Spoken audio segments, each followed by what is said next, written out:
Welcome to Global Truth. This is your host, Dr. Nasir Baig. An American visa for tech professionals worldwide. This has long been considered the ultimate golden ticket. And when it comes to highly skilled employment, the absolute backbone of this entire system is the H-1B visa. The H-1B visa, this program was officially introduced under the Immigration Act of 1990. The objective was straightforward. When US companies faced a shortage of highly specialized local talent, they could temporarily recruit top-tier global minds, engineers, scientists, and IT architects. In the early days, processing was simple. First come, first served. But as applications skyrocketed, the US government placed a hard annual cap of 85,000 visas per year, allocating 65,000 for general applicants and an additional 20,000 for individuals holding a master's degree or higher from a US institution. When demand completely overwhelmed supply, the system shifted to a completely randomized, computerized digital lottery. And who were the primary beneficiaries of the system? It is an open secret. South Asian professionals, particularly India's massive IT workforce. And who were the primary beneficiaries of this system? It is an open secret. South Asian professionals, particularly India's massive IT workforce, maximize this opportunity.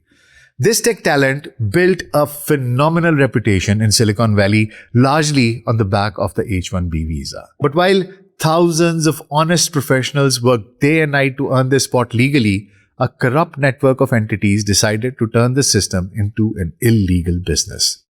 What happened in the year 2023 completely shook the foundations of the US immigration system. Remember, the annual limit is 85,000. Yet in 2023, the number of lottery registrations suddenly spiked to a massive 750,000. Everyone was stunned. Was there suddenly a massive, unprecedented tech boom overnight? When the US Citizenship and Immigration Services, USCIS, conducted a deep dive forensic audit, the truth they uncovered was disgraceful.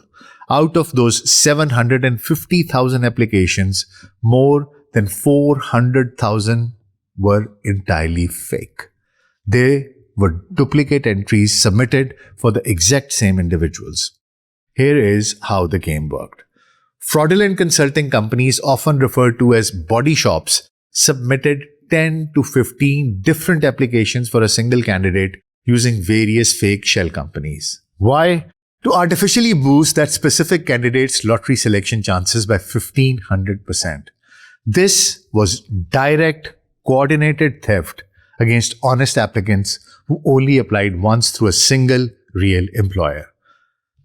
The moment this massive fraud came to light, federal agencies stopped passive monitoring and initiated severe criminal prosecutions. In California, 2 Indian origin IT executives pled guilty in federal court to creating fake profiles using the name of the University of California just to cheat the lottery system. They targeted higher education because those institutions are cap exempt.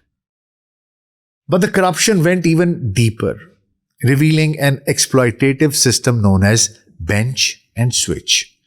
These predatory consulting firms would lure professionals from overseas using entirely fabricated contracts. But the moment these workers landed in America, they realized there was no actual project waiting for them. They were placed on the bench, left without work, without income, and trapped in a state of immigration vulnerability. In some extreme instances, major tech staffing firms manipulated the system so severely that they used individuals entering on tourist visa as cheap skilled IT labor, utilizing them to undercut the American domestic market. When federal authorities exposed this, the companies involved were hit with a massive $2.5 million global settlement fine. And the root of this entire multi-layered scam was in fake degrees. Investigations uncovered a single university network in India had sold over 36,000 fake degrees, which individuals were using to falsely qualify for specialty occupations in the United States. And in this entire game, the ordinary worker was exploited the most. In the landmark case out of Texas, a worker filed a lawsuit revealing that his employer had forcibly extorted $100,000 from him under the direct threat that if he didn't pay, they would cancel his visa status. This isn't just a visa fraud, it is human exploitation. Now the question is that this is all what was going on. But what did the US Department of Justice, USCIS, and the Department of Labor do to clean up the systemic rot? They completely dismantled the old rules. Previously, the random lottery picked registrations. Now, the US has implemented beneficiary-centric selection. This means the lottery is tied directly to the applicant's passport or unique ID, not the employer. Even if 20 shell companies register your name, you only enter the lottery pool once. If your passport is selected, you then choose which genuine employer you want to file with, which you want to work with. This single rule instantly crippled the fake registration market. Additionally, authorities have moved forward the wage-based selection frameworks. Visas are increasingly prioritized for employers offering higher prevailing wages, ensuring the program is used for high-level talent rather than cheap, outsourced labor. But the most aggressive weapon introduced by the US Department of Labor is an enforcement initiative called Project Firewall. But what is this Project Firewall? This is a highly aggressive federal enforcement drive. Under Project Firewall, Department of Labor inspectors are empowered to conduct sudden, unannounced surprise raids on IT staffing firms and consulting agencies without requiring a prior formal complaint. They can show up, lock down files, and verify every single worker on site. And where is the funding for these extensive audits, raids, and high-tech tracking systems coming from? The US government has decided it will come right from the applicant's pocket. Every single application now requires an additional $250 visa integrity fee, dedicated entirely to anti-fraud detection. Now, let's look at the hard data, because the numbers regarding the impact of this crackdown are absolutely staggering. According to recent federal releases, there are currently 175 to 200 active criminal investigations targeting fraudulent staffing companies, mostly nearly all of them Indian. Then there are recovered wages. As these corrupt firms are dismantled, over $15 million in stolen unpaid back wages have been successfully recovered and returned to exploited workers. Then visas have been cancelled. Approximately 80,000 H-1B visas have been revoked or cancelled due to fraudulent origins. Then blacklisting of individuals. More than 10,000 individuals have been flagged or permanently blacklisted for being actively associated with known shell corporations. But look at the positive flip side of this entire cleanup process.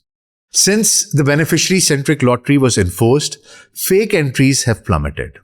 Total registrations for the recent fiscal cycle dropped from over 750,000 down to 343,981.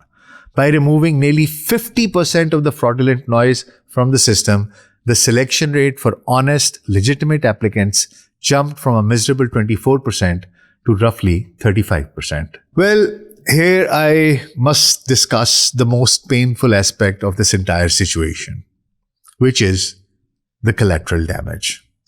As the old saying goes, the innocent suffer with the guilty. The greed of a few corrupt actors have severely damaged the reputation of the entire community. It heavily impacts those who have been legally settled in the US for decades. When these massive fraud rings they're exposed, it creates systemic bias. It stains the professional credibility of the entire South Asian diaspora, forcing honest workers to face intense scrutiny and skepticism from immigration officials and corporate compliance departments alike. Even decades-old cases are being reopened. Take the recent highly publicized case of a prominent Indian origin tech CEO Federal agencies are currently in the process of stripping his US citizenship because an investigation proved that years ago he originally entered the country using fraudulent H-1B credentials. The lesson here is clear. The law has an incredibly long memory. Shortcuts will eventually catch up to you. As we close today's analysis, I want to leave you with a direct, earnest piece of advice, not just as a host, but as someone who cares deeply about your future, about the reputation of the entire diaspora. Whether you're aspiring to build a life in the United States, the UK, Canada, Europe, Australia, or anywhere else across the globe, always choose the legal, genuine path. The legal route might take longer, it will demand immense patience, and it will require hard work. But the peace of mind and security it provides is something money cannot buy. Shortcuts are a quicksand. One fake degree, one fraudulent contract, it can destroy your career, your reputation, and your family's future in an instant. Trust your skills and rely on your merit. If you have true capability, no border and no immigration law can stop you from succeeding. What are your thoughts on this massive H-1B cleanup? Do you believe these new rules will finally level the playing field for genuine talent? Let me know your thoughts in the comments below. If you found this investigation insightful, please share it widely so we can protect our community members from falling into the traps of fraudulent consultants. If you haven't already, make sure to subscribe Global Truth for more authentic, unfiltered analysis. Until next time, I'm Dr. Nasir Baig. Take good care and goodbye.